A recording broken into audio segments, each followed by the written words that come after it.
Good evening and welcome to Kolkata Center for Creativity. And we are very happy to welcome you in the second session of Learn Togetherness. Today our topic is Understanding Gender Sexuality in Advertisement. The session is in collaboration with Sappho for Equality. Before starting, I would like to introduce Kolkata Center for Creativity.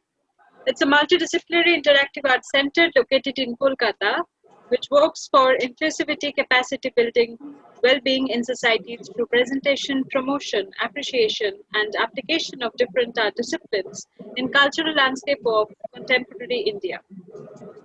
Since its inception in November 2018, KCC has been bringing in important discourses, research, and developmental practice as part of its programming by putting up essential and sometimes difficult discussions in field.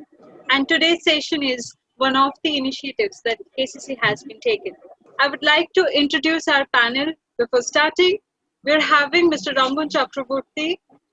He's an advertisement professional, gender activist, writer, and filmmaker. He's also a founder member of Ebong Alap, a voluntary organization that works on gender issues. He has taught on gender and governance courses in India and abroad. Our next panelist is Dr. Rima Mukherjee. He is a founder, director, and lead consultant psychiatrist of Crystal Minds. He has over 30 years of experience in the field of psychiatry. Dr. Rima Mukherjee is also involved with the oldest NGO of Kolkata, All Bengal Women's Association, which deals with victims of child trafficking, domestic violence, and destitute women. She is an empaneled psychiatrist with the American Consulate. She has also been actively involved in working with the West Bengal Commission for Protection of Child Rights. Then we have Shrabasti Mojumdar. She is a mental health professional and social worker and working in Kolkata for the last 18 years. She uses narrative ideas and practices in her work. She is also associated with the queer movement for the last 15 years. She is a researcher registered with School of Women's Studies, Jadavpur University. She is currently working with Swayam and Sappho for Equality. And we have Koel Ghosh. Koel is a queer feminist activist, a teacher by profession, and a theatre practitioner by passion. And for today's evening, we have Ms. Rina Dewan, our director, as the moderator of the evening. I would like to introduce Ms. Dewan as well. Apart from being the director of Kolkata Center for Creativity, Ms. Dewan is also serving the responsibility as the president of ICOM India and the board member of ICOM Intercom, state president of West Bengal Arts Council, WIKI. She has been spearheading many projects in KCC to promote research and development of different disciplines of art that leads to a volumetric and qualitative impact not only in the art field but to the society and young artists and performers. She champions and facilitates inclusion, diversity, and gender equality in museums and art spaces. She is pioneering social changes by creating an inclusive culture in Kolkata Center for Creativity that addresses different abilities and choices, gender and sexuality, diversity, and marginalization of communities through appreciation and application of art. Welcome to today's session. If you have any question, you can write in the question answer box. Please do not write it in the chat box. And if you have any comment, you can write in the chat box. Welcome and over to Reena ma'am. Thank you. Thank you so much, Shrabasti. And a very, very warm welcome to all the panelists. We are so thankful that you agreed to spend your evening today with us. And a very warm welcome to all the audience as well. This Learn Togetherness is actually an outcome of our own struggle at KCC. Because when we try to get the creatives done for our programs, we see that it's mostly creatives are in such a way that it's the man leading the family, boy with short hair, girl with long hair, woman always shorter than the man, the balanced family concept, one daughter, one son binary, and heteronormative projection as only man and woman are shown as couples. And concept of family is shown as woman on the family way and never as homosexuals adopting or conceiving child in any other way. Choice of cooking oil, shampoo, and other household material is assigned to women, and choice of investments and life insurance is assigned to the man. So, our own search for answers to this kind of projection in advertisements and creatives led to today's webinar. So, I'll start with the man who is from the advertisement, Mr. Rangan Chakrabarti. Ranganji, as you were part of the advertisement industry for a long time, I would like to ask you how gender plays a role in creative process of an advertisement. And before you answer that, I'll request my colleague to just play the advertisements that were handpicked by you. And before we start the conversation, we take the cue from there. नाना ये देखो shield leg helmet homework हो गया? Mummy ये देखो फिर दाग लगा दिया। पापा ये लीजिए आपके घर जाने की ticket. Hello yeah I am just going to send you the email in 5 minutes. Yeah give me 5 minutes, I am working on the present. मेरी छोटी सी गुड़िया कितनी बड़ी हो गई। घर घर खेलती थी, अब घर संभालती है, ऑफिस संभालती है। I am so proud and I am so sorry. Sorry कि ये सब तुम्हें अकेले करना पड़ता है। सॉरी कि जब तुम घर घर खेलती थी तो मैंने तुम्हें रोका नहीं। ये नहीं कहा कि ये सिर्फ तुम्हारा काम नहीं है, तुम्हारे हस्बैंड का भी है। पर कहता भी कैसे है। और मेरी ग्रीन शर्ट धो देना। मैंने भी तो कभी तुम्हारी मम्मी की हेल्प नहीं की, और तुमने जो देखा वही सीखा। तुम्हारे हस्बैंड ने भी बचपन में यही देखा होगा। घर घर खेलते वक्त वो टीवी देखने की या न्यूज़पेपर पढ़ने की एक्टिंग करता होगा, और तुम जैसी कोई छोटी सी लड़की चाय बनाने की एक्टिंग करती होगी। उसके डैड की तरफ से सॉरी, तुम्हारे डैड की तरफ से सॉरी, और हर उस डैड की तरफ से सॉरी जिसने कई कई सालों से एक गलत एग्जाम्पल सेट किया है।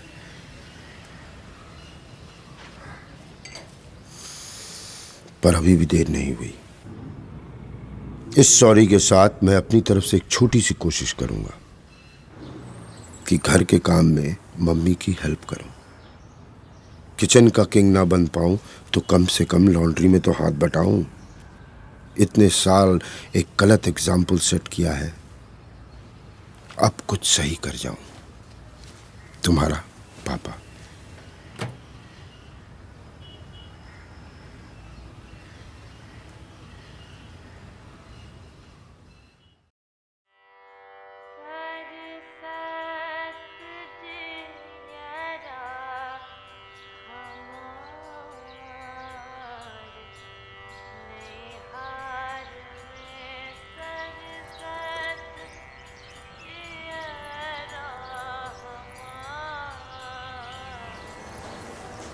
अभी तक तैयार नहीं हुई? नीचे सब लोग इंतजार कर रहे हैं।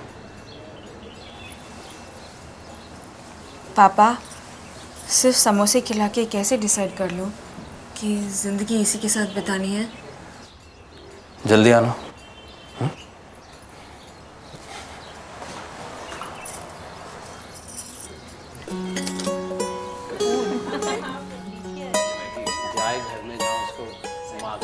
अरे नहीं, बस बस, आपने पहले ही बहुत खिला दिया। हमें तो आपकी पायल बहुत पसंद आई, तो मैं ये रिश्ता पक्का समझूं? जी जरूर, लेकिन हमें भी तो आपके घर आना होगा। मोस्ट वेलकम जी, पर क्यों? हमारी बेटी को भी देखना है कि आपका लड़का घर संभाल सकता है या नहीं, खाना बना सकता है या नहीं, तभी तो हम देंगे अपनी लड़की। इसे तो पानी उबालना भी नहीं आता, बस कभी कभी नूडल्स वगैरह बना लेता है माइक्रोवेव में। माफ़ कीजिएगा, मेरी बेटी सिर्फ नूडल्स पर जिंदा तो नहीं रह सकती ना। सर, 10 दिन बाद आप हमारे घर पे क्यों नहीं आते? क्यों? सर, तब तक मैं कुछ बनाना सीख लूँगा, फिर आ जाइएगा आप लड़का देखने।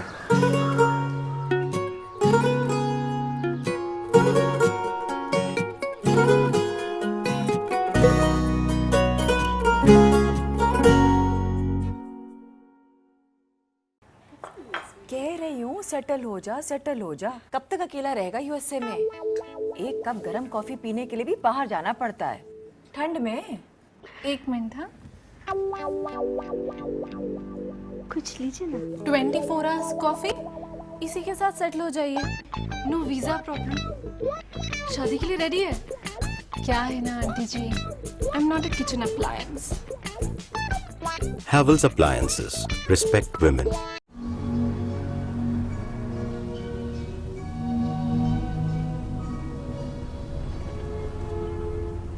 Have yourself a merry little Christmas. Let your heart be light. Next year all our troubles will be out of sight.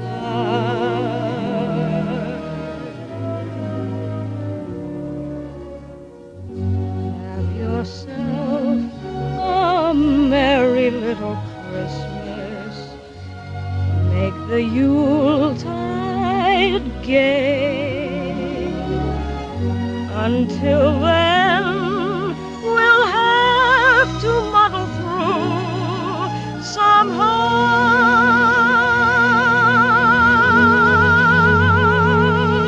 So have yourself a merry little Christmas.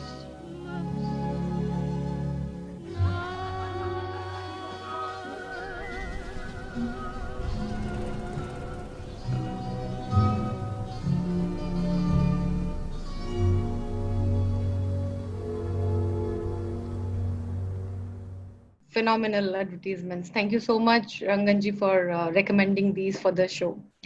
So I'll come back to the question.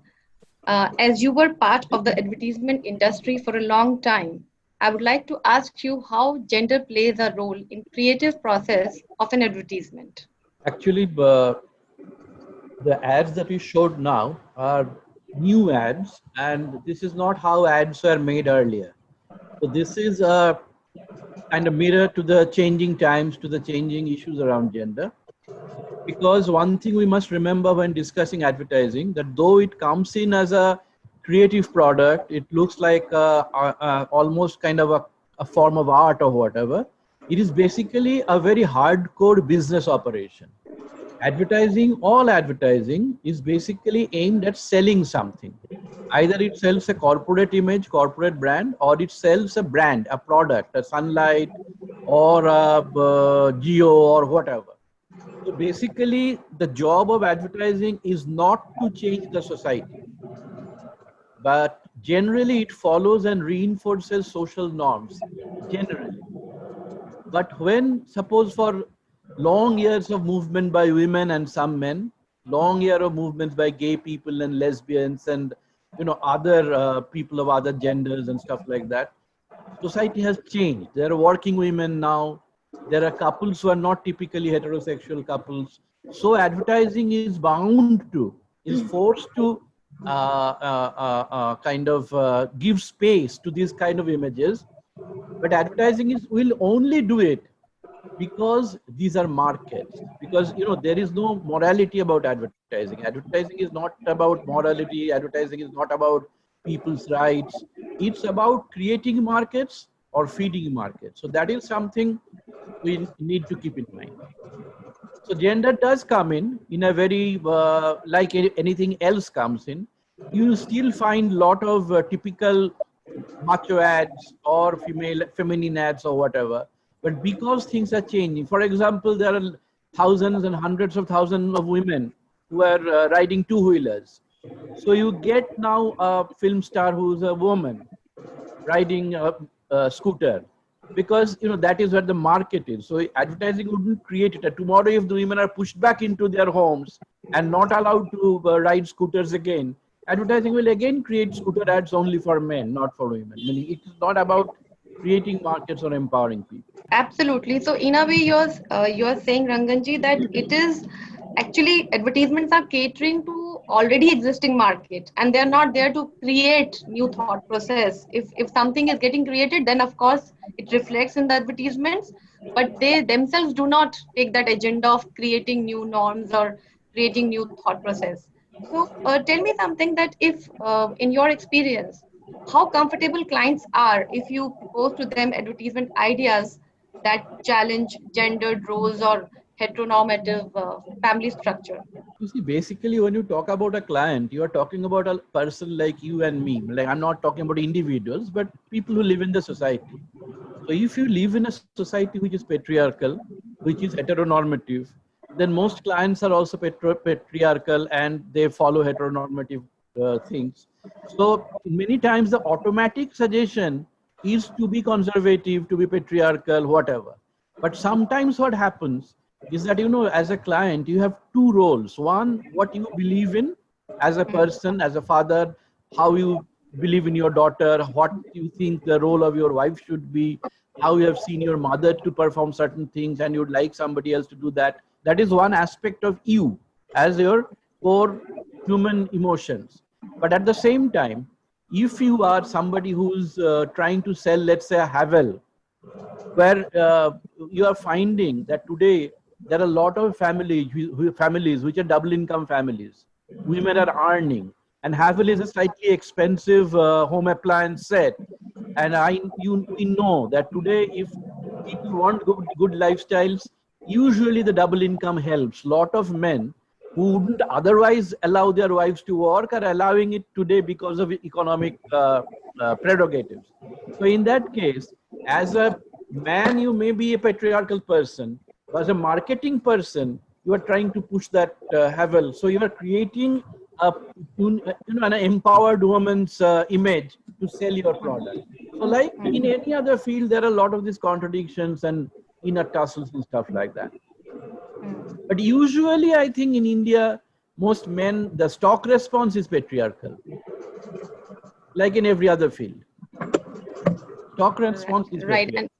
And this idea of actually allowing the woman to work itself, puts them in a little bit higher pedestal than the woman, and it's not the choice, but it's that the husband is allowing, whether it is because of the economic benefits out of it, or maybe his other. Also, you see, we are also, but for example, when I'm using the word allowing, maybe because, language, the way we use it also comes from my past or whatever.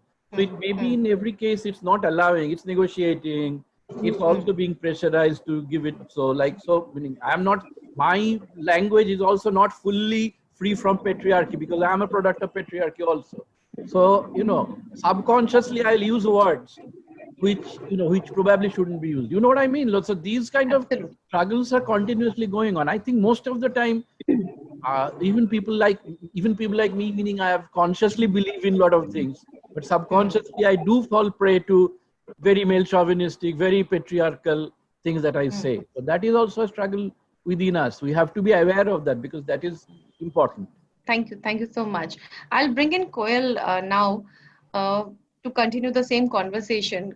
Koel, what is your experience of being in media house where gender plays an important role in the creative process of an advertisement?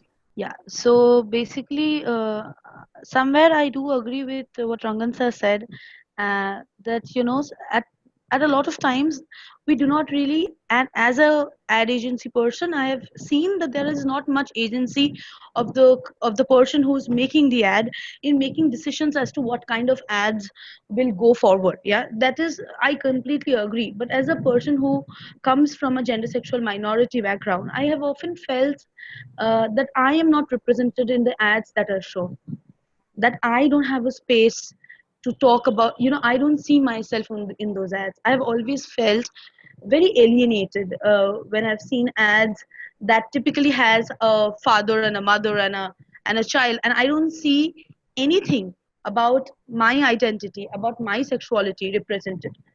So I was always very close to ads. I was so close to ads that there was a point of time where I used to bring whatever things I have at home, if that ad is being shown, and I dance in front of the TV. That is how fascinated I was with ads.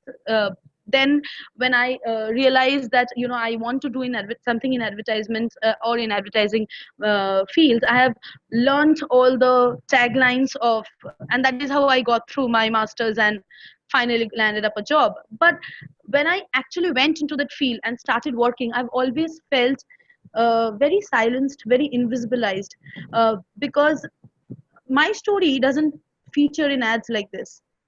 There is always even in the ads that were displayed a little while back, there was this ad where the man says that आप 7 दिन बाद आइएगा मेरे घर और फिर देखेंगे मैं क्या कर सकता कुछ सीख लूंगा, and it was glorified as if this is something that we should glorify. A man willing to share the task, share the load, is something to be glorified.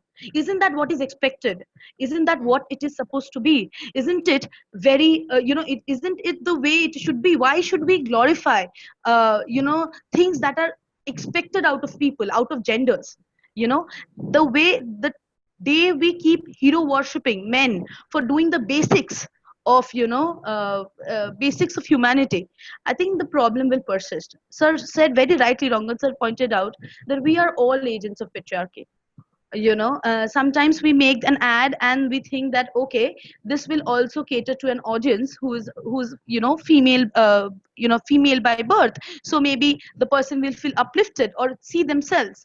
But how many times even that lens is the patriarchal lens? There's always something that we're giving to the woman. We're allowing a woman to do something, we're allowing a woman to make that choice. So I think society needs to I don't believe that ads are something that are just a product of, are just byproducts of what the society wants. I think it's also a very change making agent. It can be a change making agent. It can be a very big place of change if you make different kinds of ads. And I've seen very interesting ads in which have really inspired me.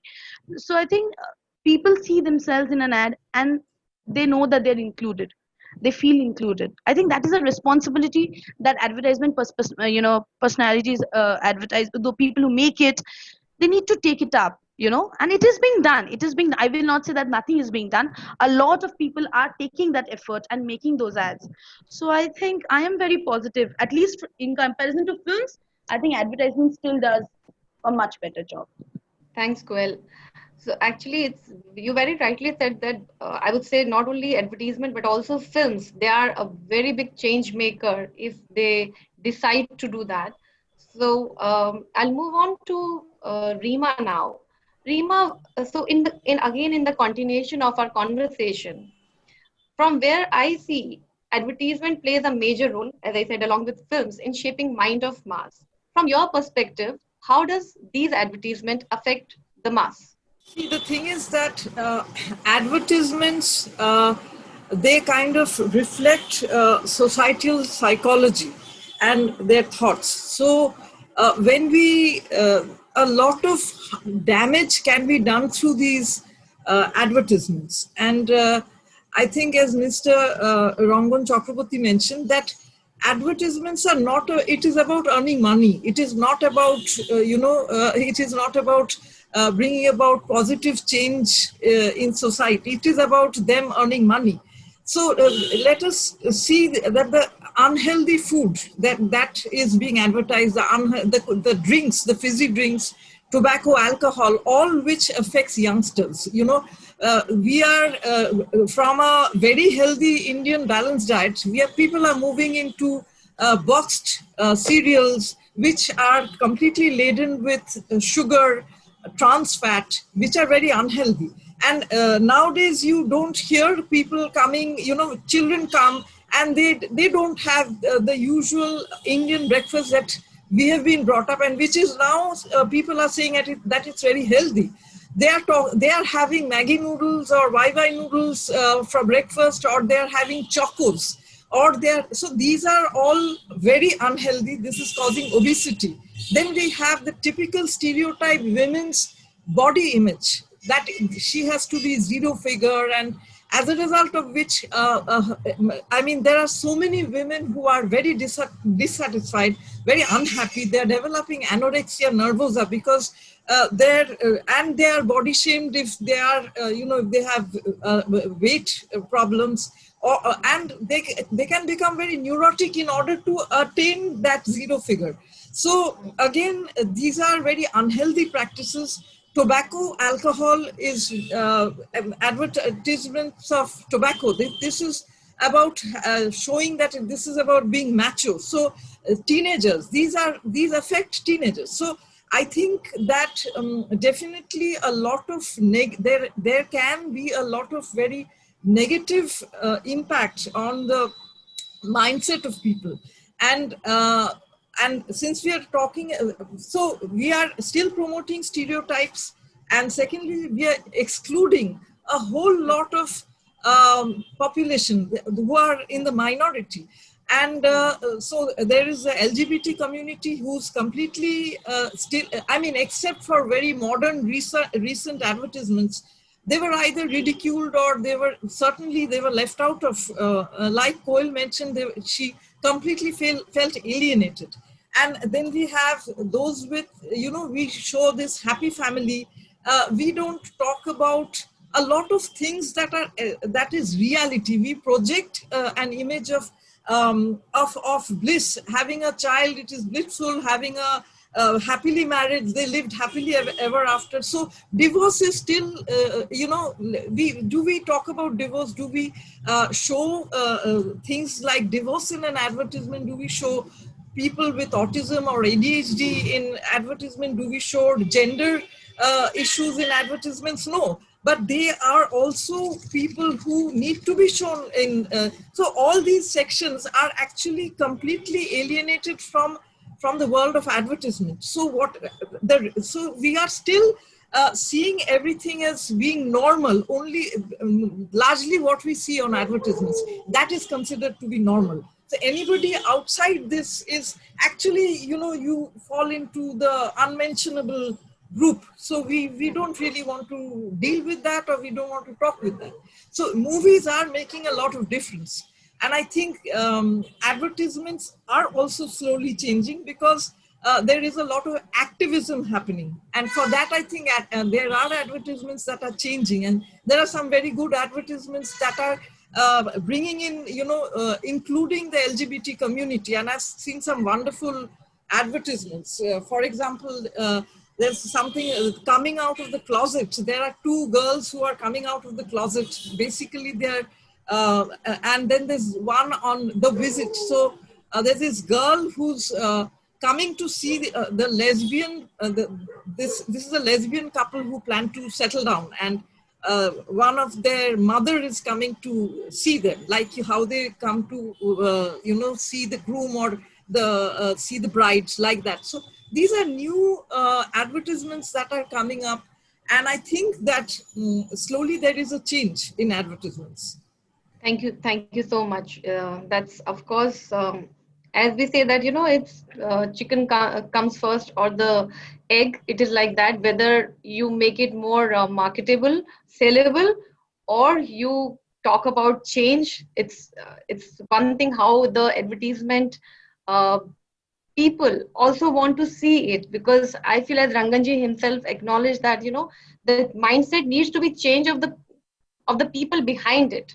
Because if they themselves have a certain thought process, how would, though it is not part of the discussion today, but it irks me each time I listen that diamonds are woman's best friend. How can you say a stone can be my best friend? Sorry, I fail to understand. I mean, I really wonder why there is no law against these kind of advertisement, that they should be banned, because they're putting very bad image of a woman, that if she's upset, a husband can or a boyfriend can immediately make her good by offering her some kind of materialistic gift, which is itself is so wrong, because that itself is something that is shaping the mind of people, that okay, this is the only way of making the wife happy and not being a partner. Like, for example, I tell you that even I come from the web background, where of course the male is the boss of the family, but at the same time, my mother was a working woman. So my father's in the, I would say after 10-15 years of marriage, started helping her. And towards the end of his life, he was totally fluid with whatever has happening in the house. If the maid was not coming, he was even even doing the brooming and the mopping also along with my mother. So but when I married and I first expected my husband to be a partner in that. And when he first started washing the clothes in the washing machine, my maids who were coming to the house, they were like shocked. Why Bhaiya is doing the washing part? I mean, I can do it. I mean, said she's ready to do it, but I should not let him do it. So it is so much around us that, unless there is a change from the advertisement or films itself, that it becomes difficult. You will sort of become a villain because you are the only one who's doing it and the people around you are not doing it. So definitely there is some change needed in the people's mind who are behind it. I'll move on to Shravasti. Shravasti, you are both a gender activist and a mental health worker. Uh, how advertisement affect mental health of a child? I would like to start with my experience, not with a child, but with an adolescent. In a workshop, there was this game on myths and misconceptions about mental health. So there was a cheat written on it that homosexuality is not normal. So adolescent young girl came up and she said, no, it's very normal, just like heterosexuality. I have friends who have same-sex partners, and I'm totally perfectly all right with it. But then she added that they're a bit loud, that they should change. So that was the crux. Then my instant reaction was, see, Virat Kohli and Anushka Sharma, they're all around us showcasing heterosexual love. But we have no space for claiming same-sex love. So we need to have our own spokesperson as well. That's why we need to be loud if we are not heard. So when a child is growing up, I can talk about children who are expressing non-normative gender identities. They or children who are totally okay with their gender identity, their ascribed gender identity. But when a child who is searching for their preferred gender and they're not getting any representation in the ad or in film or serials anywhere, because media is all around us, then the child feels lonely, alienated, isolated, and invisibilized. And again, all the ads and the media, serials, films, everything, even if there are representation, they're skewed, they're appropriated, and there are misrepresentation. So the child cannot get to see himself or herself or themselves in the ad. So the child feels confused, conflicted, and maybe they become self-doubt. They start doubting their own selves, that whether I'm right or wrong. And there is this Erickson's 7-stage model. There is the 5-stage identity versus role confusion. So I think that's the main point, where the child cannot identify themselves with the person, with the figure they want to identify with, because they have no frame of reference. So advertisements can create wonderful frame of reference, new frame of reference. I would just like to quote a child who told me he is a gender non-conforming child, identified himself as a trans-masculine person. The child told me, I would just read, that identities are varied. But when it comes to expressing it in the larger society, it has to be according to the societal norms. So there is no other frame of reference for us. So this is really painful for a child. Painful, confusing, frustrating, and it evokes anxiety as well.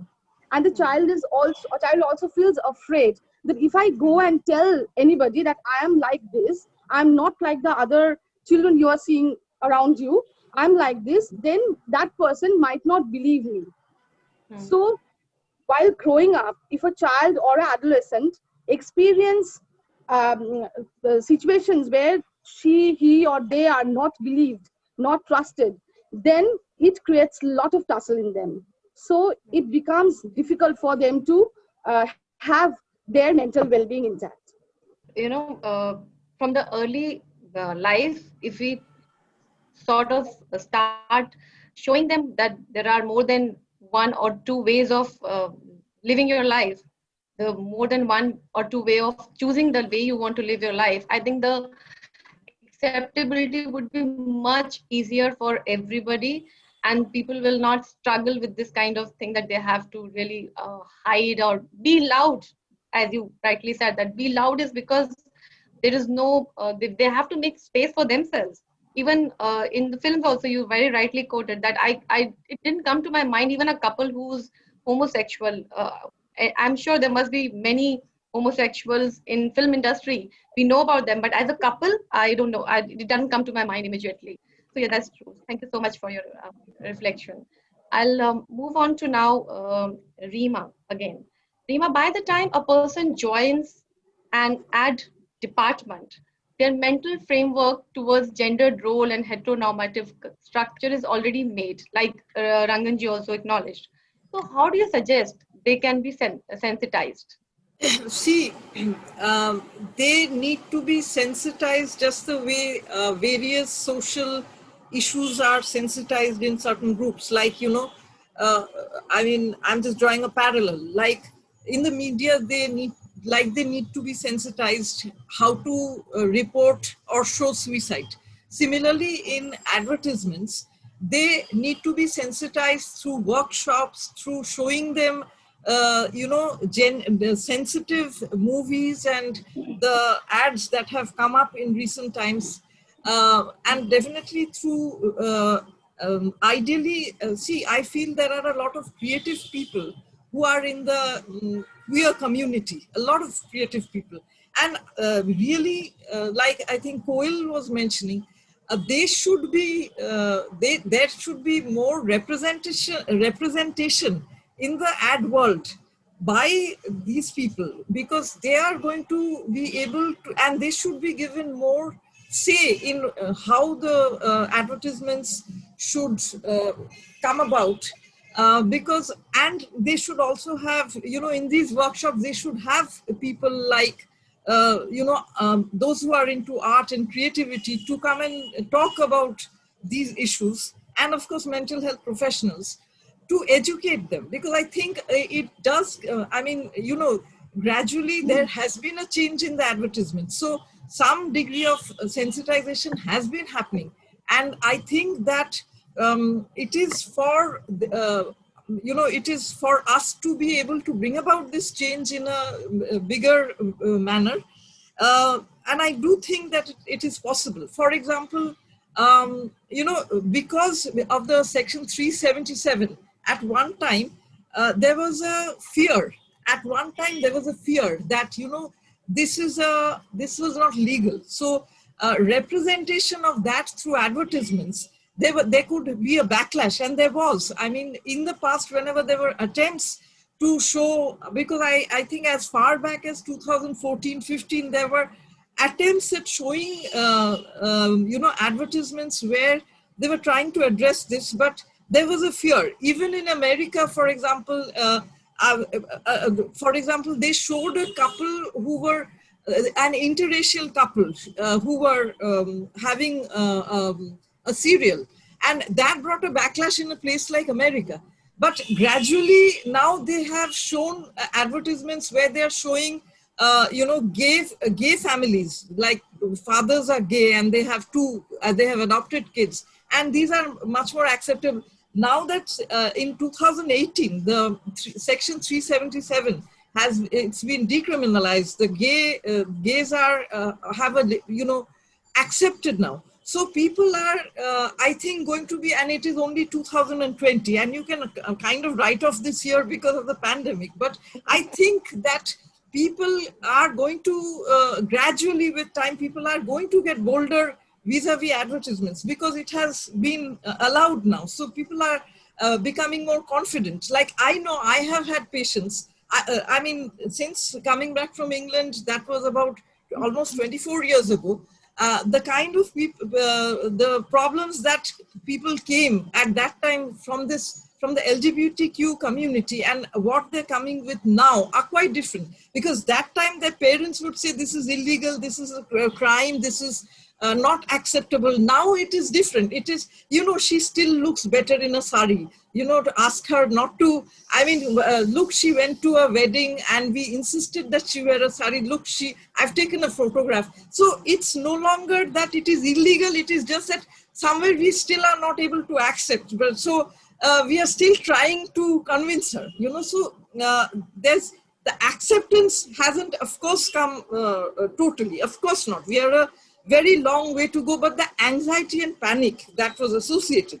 Even amongst the very educated people, I remember there was this gay person who went to America to settle down because it was not acceptable here in India. And eventually, because of a lot of problems, he committed suicide while he was in the US because he was gay and it was not accepted. Now, I heard from a very so-called educated person that it must be such a relief for the family that he committed suicide. So this is the kind of mindset that is still prevalent.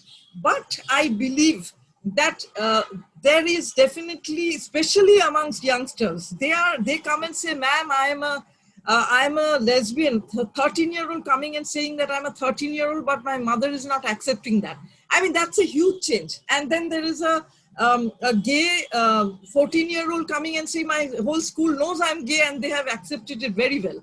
So these are changes happening in the youngsters, which is a fantastic thing, because they are the ones who are going to shape our world, and they are the ones who are also going to go into advertisements, like, where this is much more acceptable for them.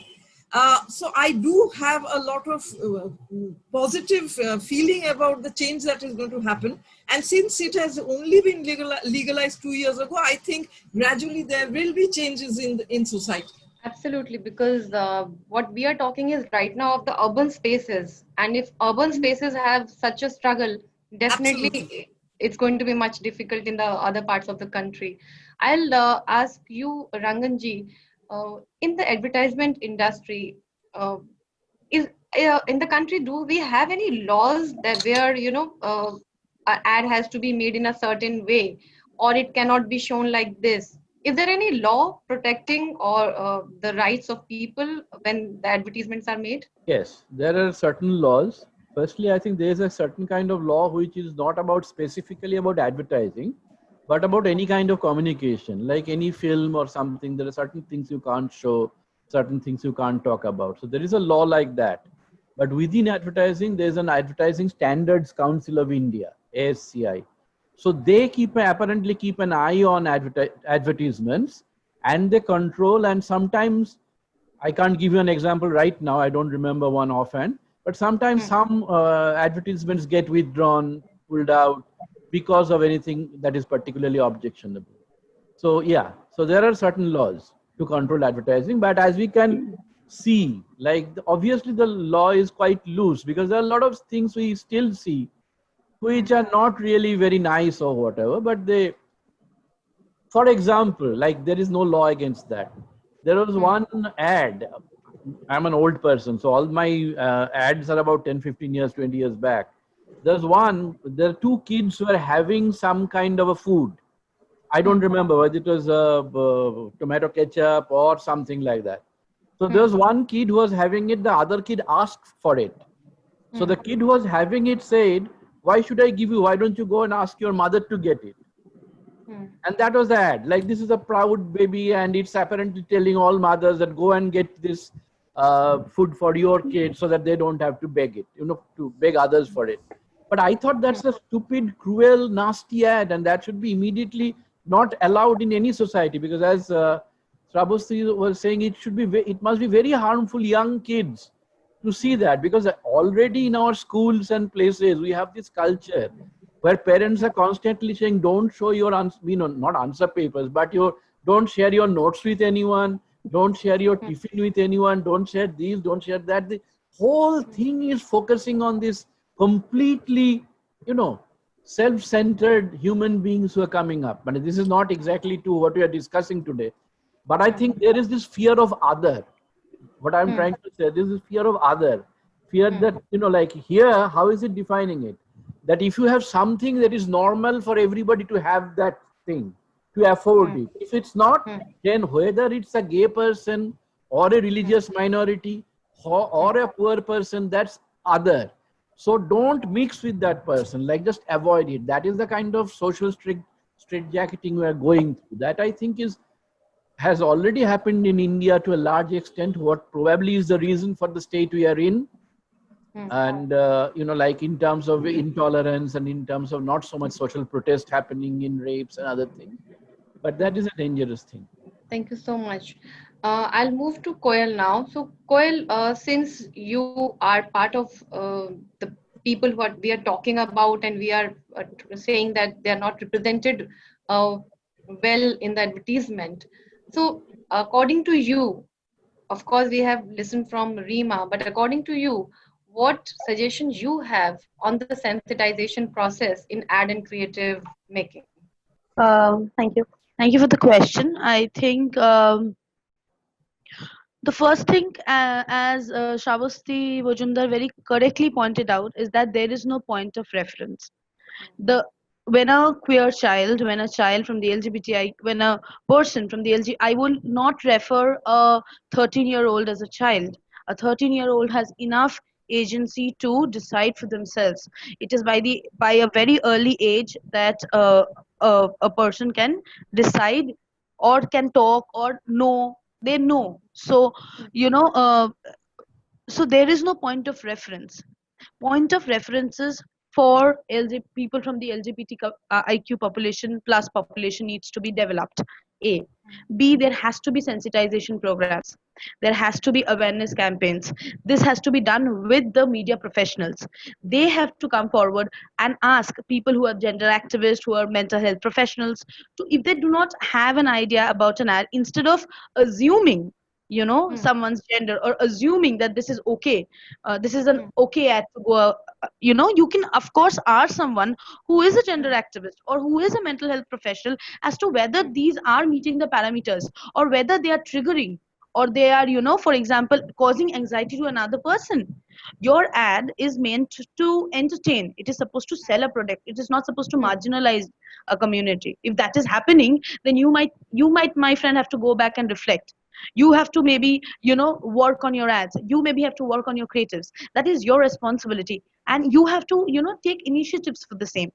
So now there can be, as I was saying, people who are out, and people who have come to terms with their sexuality. If they are part of such advertising agencies, they can of course take the lead, not the lead, they don't have to lead it, but their opinion should also be heard. I have often felt very unheard in a lot of advertising agencies that I have worked for. I have felt that, it's my experience is not credible because it's a minority experience. It's not experience that is experienced by a lot of people. So it's easier to curb or silence the voice of somebody who's a minority, whether it is you're a sexual gender minority, or you're a religious minority, or you're a minority in terms of caste, whatever. It's easier to silence your voice. So that empathy, the onus is also on people who, it's not just that you attend 3-4 gender awareness workshops and you are fine to go. You have to we are today, we have a kind of information overload. We always know what we do, what we are trying to project. Somebody who is making an ad, I don't believe that person doesn't know who this ad is catering to and who this ad might hurt. And if you do not know, then maybe you have to go back to your books. And if you do, then you maybe have to do your homework well. People like us from the gender queer minority, we are the gender sexual minorities. We feel angry. Some of the times there is so much anger, there is so much hurt because we are misrepresented. There are even that ad where you come out of the closet. Coming out of the closet is not just coming out of two people coming out and getting involved in a sexual activity, and just not talking about desire. There's so much more to a queer relationship than just sex. Come on, you do not show that to heterosexual people, do you? You don't. You try to show them into a family that has a mother, a father, a son, a child, a daughter. Why do you have to always show us either as people who are begging on the streets, either we are doing something which is against the societal norms, something very discreet? Why is it that we cannot be painted in the same picture that you paint the heteronormative society? What is, what we are also contributing to your pink money. We are also buying your products. Right. We are not the minuscule of the minority population that you think we are.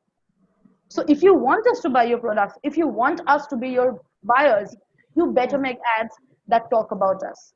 You better make ads that include us. And if you don't, for example, I'll tell you an example. There was this Quality Waltz ad. Okay, it was Quality Waltz is a very favorite brand of mine.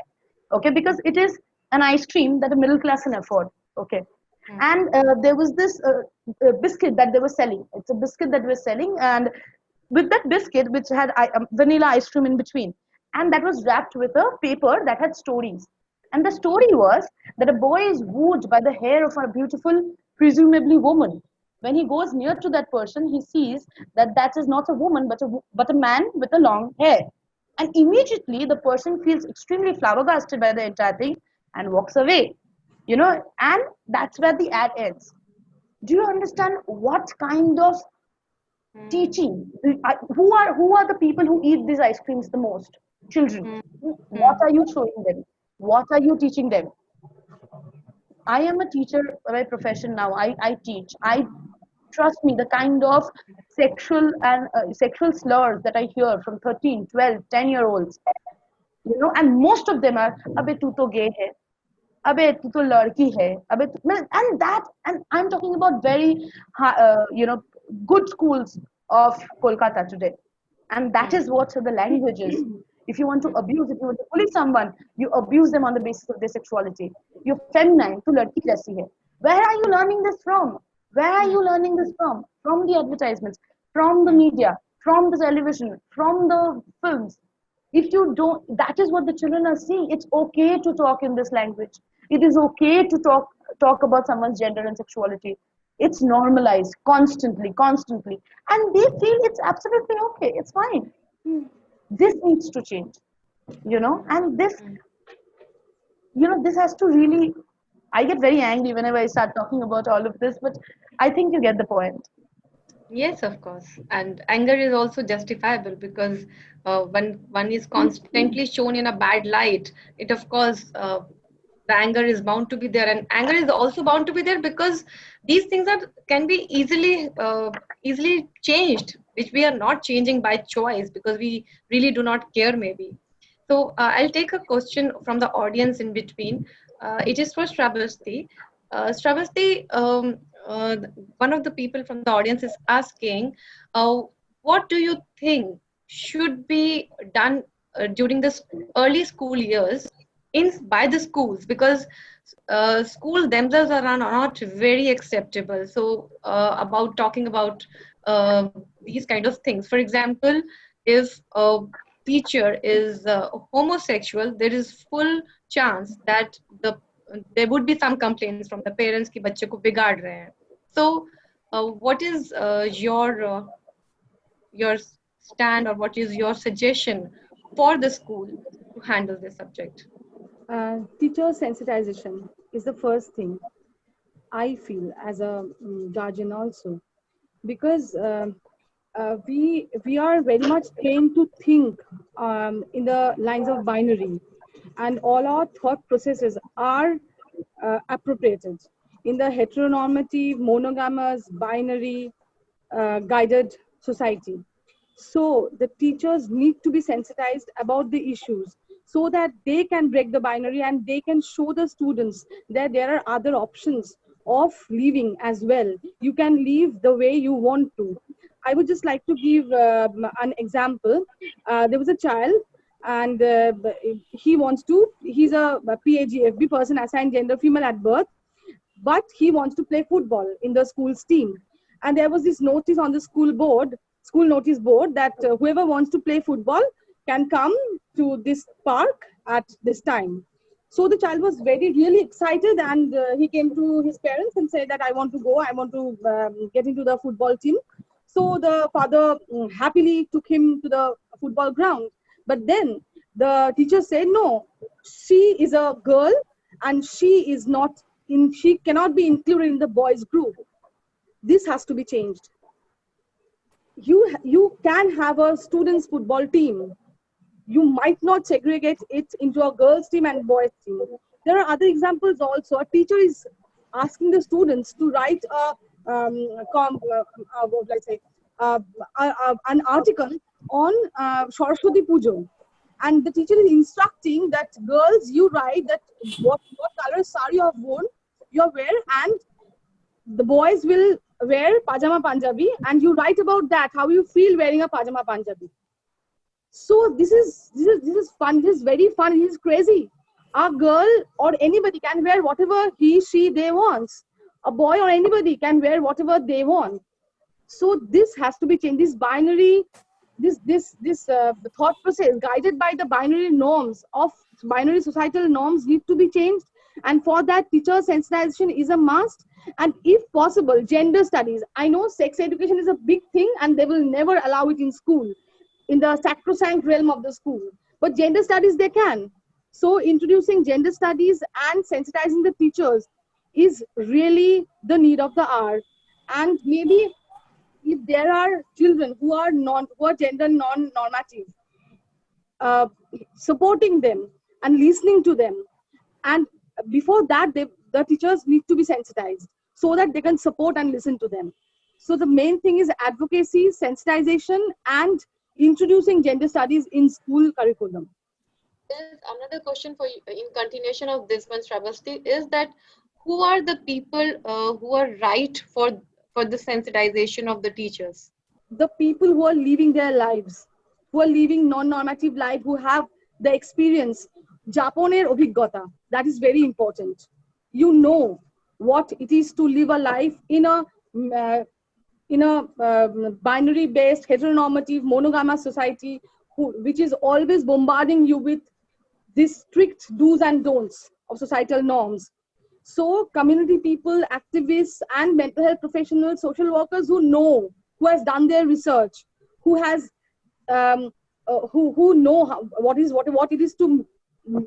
it means to live a life, gender non-conforming, sexual non-conforming life. So I think they are the best person to go and sensitize the people. Thank you so much. And with this, we are now coming to the end of today's session, because this is never-ending conversation, and I hope that we all in our respective area of work can take some cue from it and have a forward path. Because of course, as from the very beginning, Ranganji said, yes, we all need to learn. Our language is not sensitized. There's so many things which come so natural to us without even realizing we are hurting somebody, or we are creating a generation who will also be non-sensitive, like the current generation. I would just request all of you one by one to say a closing statement, which can also be shared in our social media. And I'll definitely try from our side that the schools that we work with, we'll try that we do some kind of start doing some kind of work on sensitization with them, so that there is a start and there is an outcome in a way to this conversation. So Ranganji, a few closing words from you. I think my closing words is that what Prabhusti said just now, that we definitely need to introduce gender studies in our schools in a major way, so that we start learning about it. And the second thing, I'd just like to say that one thing we have to be very wary about advertising, because advertising is basically about consumption, and consumption is a far greater danger than we realize it right now. And advertising will only make you visible or represent you as a consumer. So it will always mean that you can be of a fluid gender if you consume this. If you can be a very good lesbian if you consume this. You can be a very good gay if you consume this. So that is how they will always portray us. So that is something, well, we definitely, identity movement needs representation, needs visibilization, but we have to be very careful about the way they will exploit it. Thank you. I think it was wonderful to be a part of this discussion, and thank you again for inviting me. Thank you. I think that, first of all, thank you for making me part of this panel. I feel that in order to sort of, especially with children, I think that it is the adults around them. It is the adults around them who need to be also, the teachers and their parents need to be sensitized, because I think that if children are teasing somebody, it is because they're also calling somebody fat or somebody skinny or somebody, you know. So the teasing happens, but the teasing is also a kind of learned behavior, and it should not be like, I don't think if they see an effeminate boy, they will call that person, you know, gay, etc. So there are certain stereotypes that are passed on by adults through media, through advertisements, etc., as Cole has said. And I think a lot of work has to be done to teachers also, to teachers who have to be far more sensitive, and what are the kind of messages that and the parents, of course, that is being imparted to the children, because I think children are actually far more open about such matters. That's been my personal experience. Thank you for giving me this opportunity to talk here with all the stalwarts. So there are ads in YouTube. You can go and see wonderful ads there. But in order to make those ads visible in our drawing rooms and bedrooms, you need to broadcast those ads in prime time along with other ads. That's the first thing I feel. And other thing is that, please don't do tokenism. If you're really passionate about the issue, make ads. Ads are not for social change. It is for marketing. That's taken. But you need to be sensitive enough to deal with the issues rightly and avoid feeding stereotypes. The ads, whatever is shown, they're appropriated. A trans woman, she is a woman, and this womanhood is equal to motherhood. Don't do that. So, so stop misrepresenting, don't do tokenism, and do proper research. And another thing is, we must create spaces for polymorphous expressions, so that so many expressions, so many identities are shown, are expressed and experienced by others as well. And from that point of view only, we can be more inclusive and representative. So maybe inclusivity and representative ambience is my 2 words. I think most of the points Shavastidi has very clearly said. I would just like to add that on behalf of Sappho for Equality, thank you so much. Sometimes this opportunities to interact, to have a conversations with the stalwarts from the mental health professionals or advertisement is always very enlightening. So thank you on behalf of Sappho for Equality. That is A. And B is, I think, tokenism is something that can be caught. If you're doing a tokenistic ad just to buy some more clients, we'll catch it. So, and today with the media and with everything in social media, whether it is social media, whether it is, there is an opportunity for us to talk about what we feel good about an ad or not good about an ad. So be very careful while you make an ad, make it with a good intent. And you know, there is no harm in going back and doing your research, asking people out, you know, and making ads which are not misrepresentative. So I think that is something that we can all take our onus and all work towards and do it. And I think I'm very hopeful, because someday I know that someone, I could not see it through 30 years of my life, but I am sure the next generation, somebody who's 10 years old maybe, will wake up one morning and see themselves in an ad. So that's my hope. And I really, I'm hopeful that something like this will someday happen. Someday I will also see myself in an ad. So till then, we'll start and keep our conversations going. Thank you. Thank you so much to all of you to be so sharing, so open, so generous with your ideas, your thoughts, and definitely, as I said in the beginning, that this is our own struggle to find right things, that we are doing this kind of conversations, and we ourselves think that we need to learn to be able to make a difference, to sort of share with others. So, and I hope that we do meet again and these conversations keep on carrying on. And thank you so much for joining tonight. Thank you. Shravasti, over to you. Thank you for joining. Thank you, Sappho for Equality, for the collaboration. We're looking forward for many more. To end the session, I would like to announce our next webinar, which is on 11th of October, sorry, 10th of October, it's Saturday, where we are going to discuss about what is creative therapy as a part of our Healing Through Creative Expression series. And we're going to have dance movement therapist Tripura Kashyap, mental health activist Ms. Ratna Budiroy, and Shuk Tadalal, drama therapist. Hope you will all join. And thank you all the panelists for joining with us, who were with us on Facebook and on Zoom. Thank you. A very good night.